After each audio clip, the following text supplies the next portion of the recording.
그 모세라가 보여줬고 전문가를 하나님이 등용하시잖아요. 부살렐과 오홀리압이라고 저는 이번에 처음 알게 됐는데 그 부살렐은 유다 지파 훌의 손자들아. 그러니까 훌이라는 이름이 많은데 그 일단 훌을 할 때 그 모세가 그 스피커가 안 나오는 거 안 나요.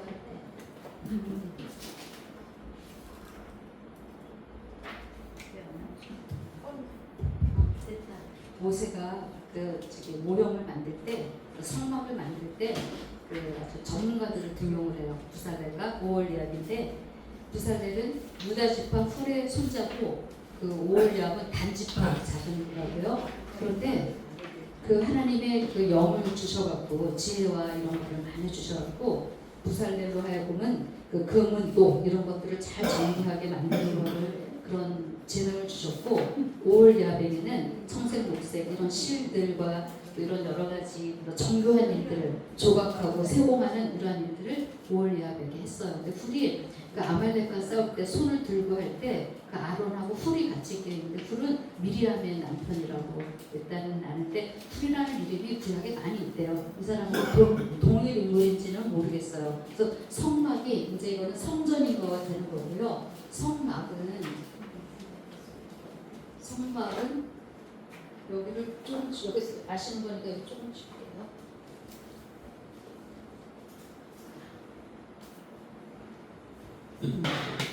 성막은 이제 이렇게 돼갖고 100큐빗이면은 50m고요. 여기는 이제 50큐빗이면은 25m가 되는 거죠. 이렇게 되어 있는데 이 겉에는 흰색 세마포로 되어 있었어요. 흰색 세마포. 그래갖고 그러니까 요 세마포로 다 두르거든요. 여기를 딱 두르는데 제가 그 부여에 성막에 관한 책이 있나 한번 그 부여 서점을 가봤어요. 그랬더니 그런 없고요. 아까로 이걸 왜 필요하냐고 도대체 이게 왜 필요하냐고 지금 아무도 요새는 사지도 않는데 이걸 왜 필요하냐 그래서 제가 한번 자세히 보고 싶다고 도대체 뭐가 뭔지 모르겠다 그랬더니 근데 그분도 대단한 거가 이렇게 자기가 만들었다요. 그래서 나 또 이거 가지겠냐고 페달 가죽으로 만들고 이걸 하나하나 다 자기가 만들었더라고요. 그래서 저도 깜짝 이런 사람도 있구나. 또 난적을 만났네 그랬거든요. 근데 이렇게 무슨 놀랐어요. 세마포를 쫙 이렇게 불렀는데요. 이게 그러니까 이렇게 세상하고 이 안하고를 구별 짓는 거잖아요. 근데 바깥에서 어떤 죄를 졌든지 간에 이 안에 들어오면 모든 죄를 다 용서받고 평안하게 살 수 있다. 그런데 이 세마포가 이렇게 막 이 안에는 화려하고 이렇지만 밖에서 보기에는 흰색이 거룩해 보이지만은 깨끗하고 순결해 보이지만 흠모할 것이 없었다. 그래서 이사야서 말씀 그랑 같이 그 말씀을 이제 하신 거를 생각하시면 되고요. 이제 여기 이제 기둥이 이쪽 긴 쪽에 기둥이 10개, 20개가 있고 짧은 쪽에 기둥이 10개가 있는데 일단 아무리 이렇게 좋은 성전이라도 여기 들어가려면 문이 있어야 되잖아요. 근데 이 문은 이게 10m 정도가 되는 그런 문이에요. 이렇게 있고 이 문 안에 이게 기둥이 4개가 있고 여기 3개가 이렇게 있다고 해요. 그래서 이 문에 들어오는데 여기의 문의 특징은 문턱이 없어서 어떠한 죄를 지은다고 다 여기에 들어올 수 있는 그런 거가 되겠고 여기 20큐빅이나 홈이 20큐빅 이렇게 되는 거를 보시면 되고 이제 여기에 들어오면은 여기 이제 들어오면 여기에 이제 이런 성막이 이렇게 있는 거예요. 여기 이제 동물 잡는 다리가 있고 여기 번제단이 있고 물두멍이 있는데 이게 5큐빗, 3큐빗 이렇게 되어 있는 거고 또 이게 물두멍도 크기가 정해져 있지 않다는 거잖아요. 우리가 하나님을 믿고도 거듭나고도 우리가 매일같이 죄를 짓고 그렇지만 한번 목욕한 자는 손과 발만 씻기면 돼서 누구든지 그러니까 죄의 크기에 이만한 죄는 못 들어오고 이런 게 아니라 어떠한 사람도 다 들어와서 씻을 수 있는 그런 물두멍이 있다라는 그런 거고요. 이 기둥은 시든 나무를 만들었는데 이 성소와 지성소가 여기 이렇게 되는데 이게 10큐빗이잖아요. 그러면 5m인데 요 기둥의 길이는 이게 2.5m예요. 2.5m여서 제가 길이 얘기하면 키를 생각하는데 아무리 커도 2m잖아요. 2m 사람이 그 성전 안을 내려볼 수는 없는 거죠. 기둥이 2.5기 때문에 요거가 2.5여갖고 이 안을 볼 수는 없지만 이 성막은 보이는 거예요.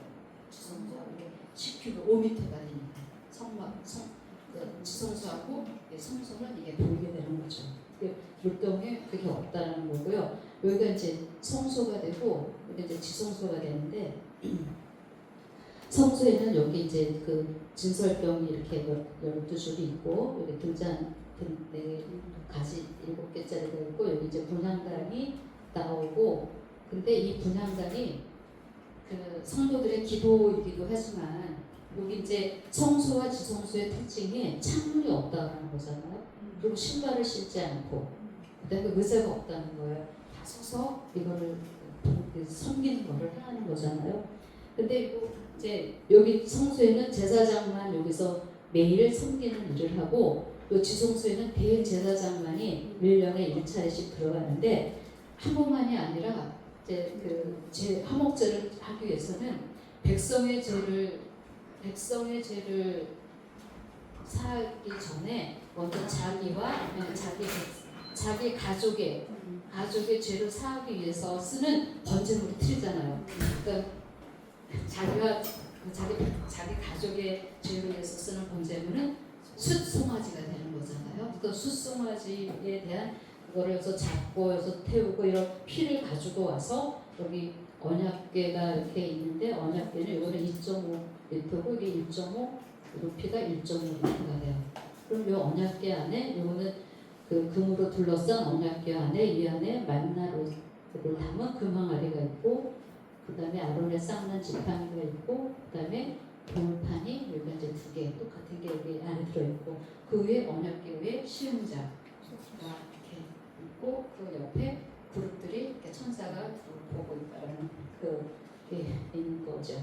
그래서 대제사장은 여기 와서 그 시음자 하나님의 은혜가 임재하시는 하나님이 임재하시는 그곳에서 이렇게 여기 피를 하면은 위로 한 번, 밑으로 7번 해서 자기와 자기 가족의 죄를 사하고 그리고 나와서 이제 백성의 죄를 할 때 이때 쓰는 거는 제물이 염소잖아요.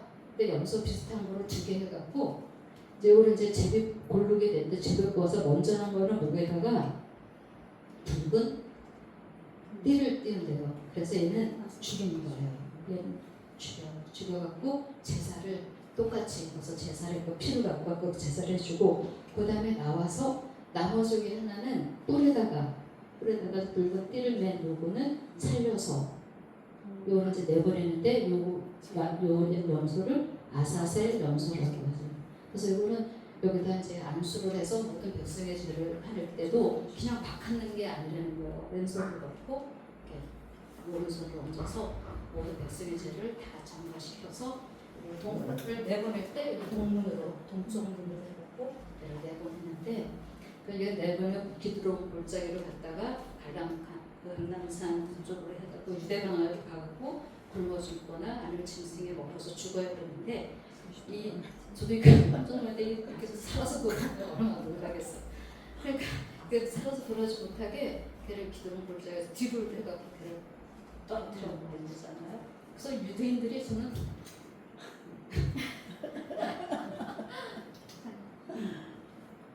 이제 그렇게 이제 쭉 되고 그리고 이거 이제 기둥도 여기 말뚝을 받아갖고요. 여기 이 고리를 해갖고 이게 일로 넣는지 안 넣는지는 정확하지는 않아요. 여기도 이렇게 되어 있는데 그런 크기들도 이렇게 쭉 나와져 있더라고요.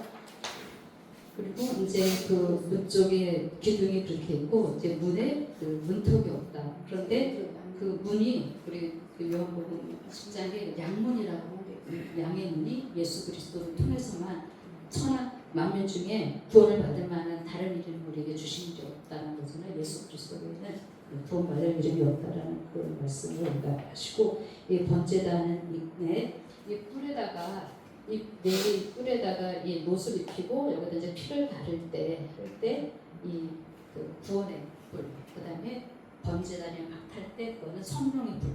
그다음에 그 제물, 번제단의 희생 제물 그거는 예수 그리스도의 그 희생 제물 그런 것들 우리가 다 배운 내용들이죠. 그래서 예수님의 그 십자가의 고난 이런 것들을 우리가 생각하면 되고요. 그다음에 이제 아까 그 번제단의 뿔을 잡고 산 사람과 죽은 사람 그거는 아까 제가 준비했고 그다음에 정사하는 제도 했고요. 그다음에 죄인이 이제 희생 제물을 가지고 손과 물을 통해 이제 뜰 안으로 들어가서 이제 요거는 요 이제 제물을 가져오는 사람의 역할하고 제사를 드리는 사람의 그런 역할은 나중에 원장님이 자세히 들으시면 될 것 같습니다. 그건 제가 더 그리고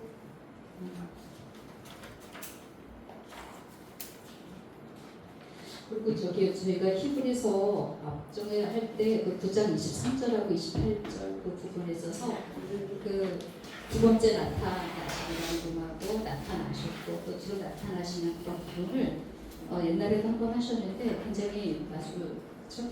칭이 이미 나타나셔서 우리는 이미 구원받은 자인데 지금 나타나신다는 거잖아요. 그러니까 우리가 이미 구원받은 사람은 내가 구원을 못 받을까 이래갖고 될까 이렇게 의심하면 안 된다는 거죠. 구원받은 거고 또 이제 나타나시고는 현재 내가 구원을 받은 상태인데 그러니까 칭의는 내가 죄의 형벌을 이제는 우리 관계가 없는 거예요. 죄의 형벌에 대해서는 그런 걱정하지 말고 믿음 생활하면 되고 그 다음에 지금 나타나는 그 구원은 뭐냐면 그 자유 이런 거는 죄의 파워로부터 그러니까 죄의 파워가 엄청난 건데 이미 우리는 내가 예수와 함께 죽었고 예수의 생명 가운데 새 사람이 내가 살아간다는 거를 우리가 날마다 선포하고 확인하면서 또 우리가 서로 검문하면서 이렇게 저희가 살아가는데 그래서 매일매일 그거를 우리가 이미 구원받은 거를 우리가 칭이라고 한다면 지금 우리가 구원받은 이 죄의 파워로부터의 그 구원, 자유함은 이거는 성화되는 거다. 이미 믿은 자도 자꾸 죄를 짓고 하지만 그래도 우리가 이 세상 마지막 날까지 하나님은 우리 끝까지 우리를 성화시켜 주실 거다. 그리고 이렇게 칭이 받은 사람에게는 성화되는 과정 중에 성령의 소욕과 육체의 소욕이 항상 갈등이 있고 싸울 수밖에 없는데 믿음이 연약할 때는 육체의 소욕이 성령의 소욕을 이긴다. 그렇지만 점점점 지나갈수록 성령의 소욕이 육체의 소욕을 이겨서 우리가 그렇게 장성한 분량에 이르기까지 점점 갈 수 있는 자로 우리를 만들어 주신다. 그러니까 성화는 내가 구원받는 거와 관계 있는 게 아니라 하나님의 삶하고 관계가 있다라는 거고 이제 미래에 나타날 그 영화는 이제 죄의 존재로부터 왜냐하면 육체가 없고 그 영체가 됐기 때문에 죄를 지을 수 있는 그런 욕망 자체가 없다라는 거죠. 이런 부분들에 대해서도 하고 그러니까 다시 오실 때까지 예수님은 우리를 성화하게 만드신다라는 그래서 굉장히 아멘이신 좋은 말씀. 그래서 우리가 그 구약의 내용들 아니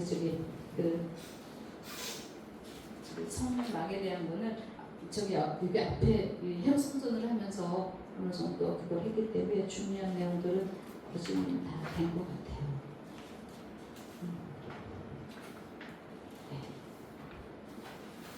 아무래도 기도했어요, 네.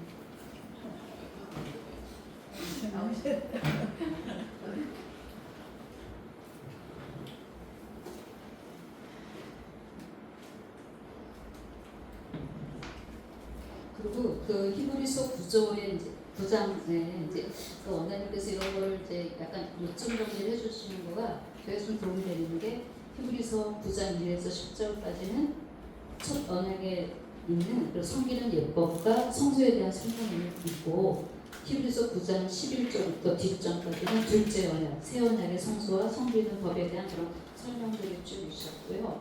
그 다음에 그 출애굽기도 이렇게 볼 때 1장에서 18절까지는 애굽에서 이스라엘을 구원하시는 하나님, 그 다음에 19절에서 24장까지는 언약을 세우시는 하나님. 그러니까는 출애굽도 40장이거든요. 그러니까 거기서 뭔가 정리가 돼서 보시면은 그리고 25장부터 40장까지 설명을 주시는 그런 하나님에 대해서 출애굽기도 그런 구조를 참 나누셨다는 거를 보시면 되겠습니다.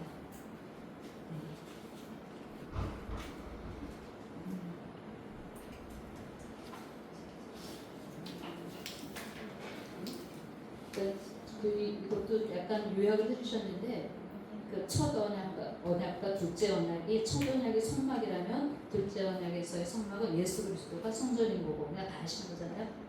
문이 있는데 예수 그리스도라는 문을 통해서 우리가 들어가야 되고 번제단도 예수 그리스도의 희생 제사를 통해서 우리가 정결함 받고 의인된 거라는 거. 물등호 의인이라고 칭함을 받아도 살면서 끝없이 죄를 짓고 그래서 날마다 물러서면서 말씀으로 우리가 깨끗함을 받아야 되는 거. 그래서 그런 거 많이 느끼지 않으세요? 말씀에 우리가 이렇게 하다 보면 말씀이 나를 이렇게 그러니까 정화시켜주는 느낌 그런 부분 떡 질성병 떡 하나님의 말씀 그다음에 등대 내가 세상의 빛이다 예수 그리스도의 빛을 따라서 우리가 빛의 자녀들처럼 우리가 해야 되는 부분들이 있고요. 분양도 이게 성도의 기도인데 아까 이거 제가 좀 근데 물론 이제 기도이기도 하지만 하나님을 구약에서 보면은 직사니까 향이 피어서 우리의 죄를 가리는 대제사장의 죄를 가리는 그런 역할도 하고 그 제사장의 그쪽에서도 분양하는 그 의미고 또 우리가 마땅히 뒷발 알지 못하지만 성령이 오직 성령이 말할 수 없는 탄식으로 우리를 위하여 기도하시고요. 그다음에 이제 로마서 8장에 있는데 그 예수님도 하나님 우편에 계셔서 우리를 위하여 간구하시는 그러한 그 분양, 그다음 휘장, 성소와 지성소를 가르는 휘장이 찢어져서 이를 통해서 예수 그리스도께서 하나님 아버지와 더불어 앉아 있는 은혜의 보좌 앞에 우리가 매일같이 왕 같은 제사장을 만들어 주셔서 대제사장이신 예수 그리스도를 따라서 우리가 매일같이 담대히 나아갈 수 있다는. 그래서 우리는 이러한 삶을 매일매일 순간순간 이렇게 살아가면 될 것 같아요. 그런데도 우리가 늘 연약하고 부족함을 너무 많이 띈다. 정말 믿은 지 오래됐는데 맨날 그 초벌을 받는 느낌 그리고 이렇게 그런 거를 보면서 그럼에도 불구하고 하나님이 나를 위해서 돌아가셨다라는 그런 거를 하면서 가야죠. 네.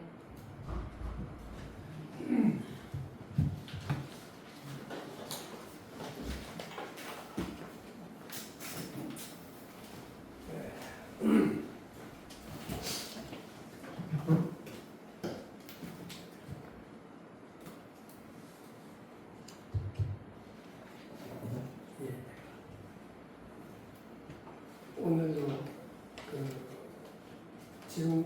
지금까지 교육 중에 있어요. 지금 이 시간도.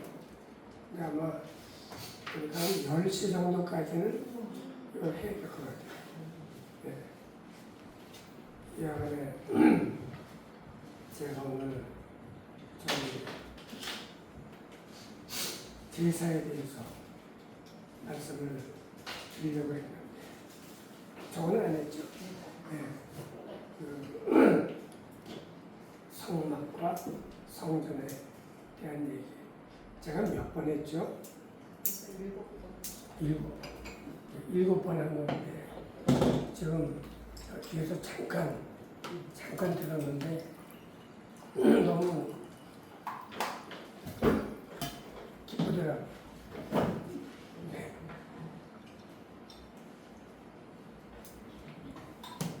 왜냐하면 아주 중요한 것들을 빼놓지 않고 아주 잘 저보다 훨씬 더 잘 설명을 해주셨기 때문에 너무나 좋았습니다. 그런데 하여튼 우리 김영란 자매님처럼 여기 오신 분들이 다 저렇게 남에게 설명을 할 수 있도록 그렇게 되기를 바랍니다. 그래서 오늘 제가 한 것보다 훨씬 더 많은 의미를 갖는 것 같습니다. 근데 누구나 다 저렇게 될 수 있다는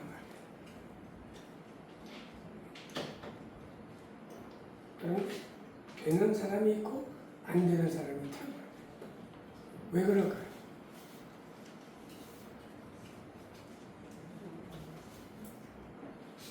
그거는 내가 늘 하는 말이야. 김영란 장로님은 하나님께서 특별히 사랑하시는 거예요.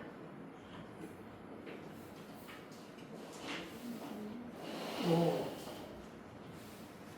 도와야 되는 남편도 없고 풀어야 되는 애도 없고 자 그러니까 자유롭단 말이에요. 본인이 원하는 거를 하면서 살 수가 있는 거예요.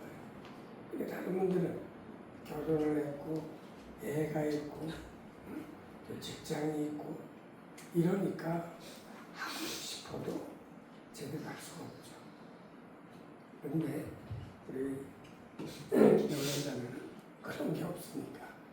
그리고 또 그 남는 인생의 목표가 뭐냐? 그거는 오직 살아있는 동안 하나님의 말씀을 하나님의 뜻대로 깨닫는다. 그게 제일 큰 목적이라고 해요. 삶의 목적. 그리고 그러니까 여기서 배운 내용을 정말 다 정리를 하거든요. 말 한마디 토시 하나 안 배웠고 다 정리를 하고 그리고 그거를 일주일 내내 그 일을 하죠. 물론 하는 일도 열심히 하면서 이제 시간 날 때마다 그거를 다 정리를 하고 정리한 거를 정리하면서 이 말씀을 다시 정확하게 자기 걸로 만드는 거죠. 그리고 나서 또 이렇게 남에게 가르치는 일. 이렇게 하다 보니까 교회에서도 알아준 거거든요. 그래서 교회 목사님이 이제 성경 공부를 교회에서 할 수 있도록 이렇게 시간과 장소를 마련해주고 그래서 지난번에 그런 과정에서 아니 장로 되는 사람이 교회 일을 새벽부터 밤늦게까지 해야 되는데 교회 일이 끝나면 반드시 4시 전에 교회를 떠나서 무슨 일하는 게 아니라 성경 공부하러 간다. 그러니까 제가 담임 목사라도 일하는 애가 하는 거 아닌가. 그게 제일 걱정이죠. 그러니까 그 교회 목사님이 여기를 와보겠다. 직접 공부가 가르친 데를 와보겠다. 그래서 지난번에 오셨잖아요. 와가지고 자기가 들어봐야만 일한지 아닌지 알 수 있기 때문에 들어볼 때는 저하고 악수도 안 했거든요. 아는 체도 안 했어요. 와서 일단 듣고 저희가 확인을 해야 되니까. 근데 끝나고 나니까 악수를 하고 그래서 제가 그때 기도를 끝나는 기도를 목사님이 오셨으니까 부탁을 했어요. 그래서 기도를 해주셨고 그래서 여기가 이란이 아니로구나. 그리고 물론 신학이나 이런 거는 하지 않았지만 그러나 자기가 봤을 때는 신학적으로도 절대 틀리지 않는다. 네.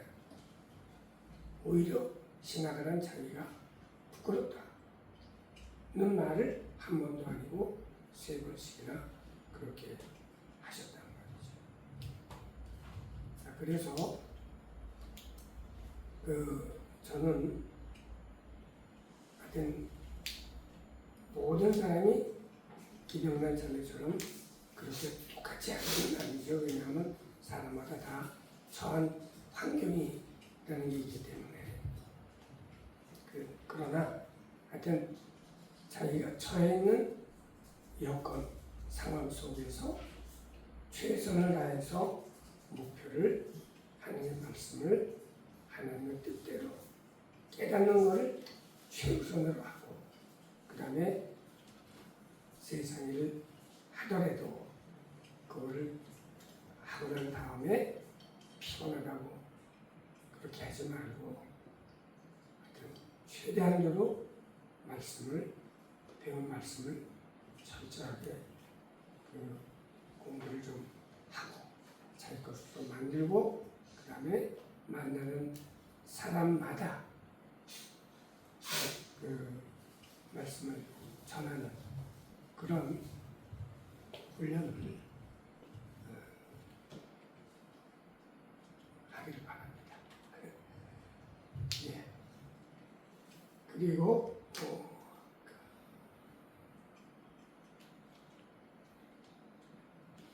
아까 이제 그거는 지리적인 거죠.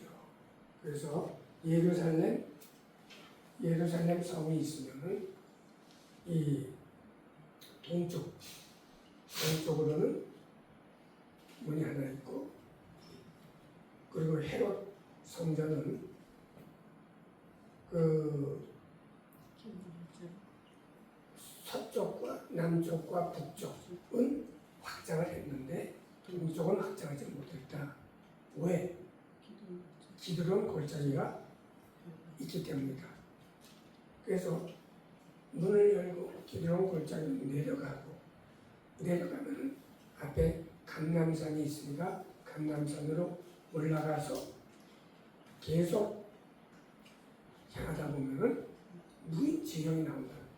무인지경.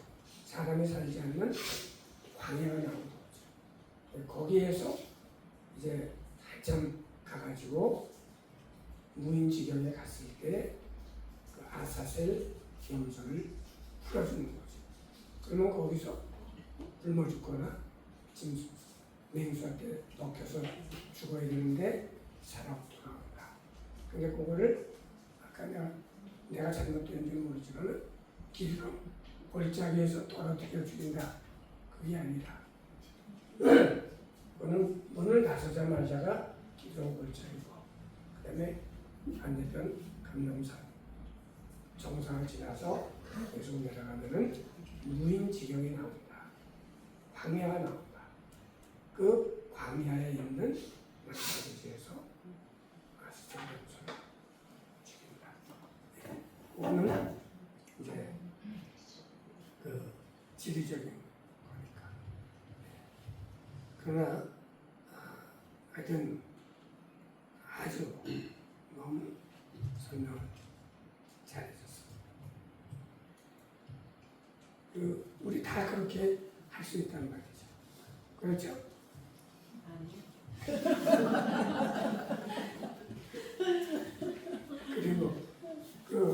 그리고 우리 김영란 자매님은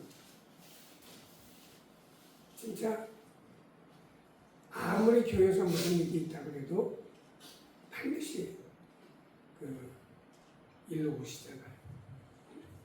그러니까 하여튼 그런 열심을 가지고 그렇게 해주시기 바랍니다.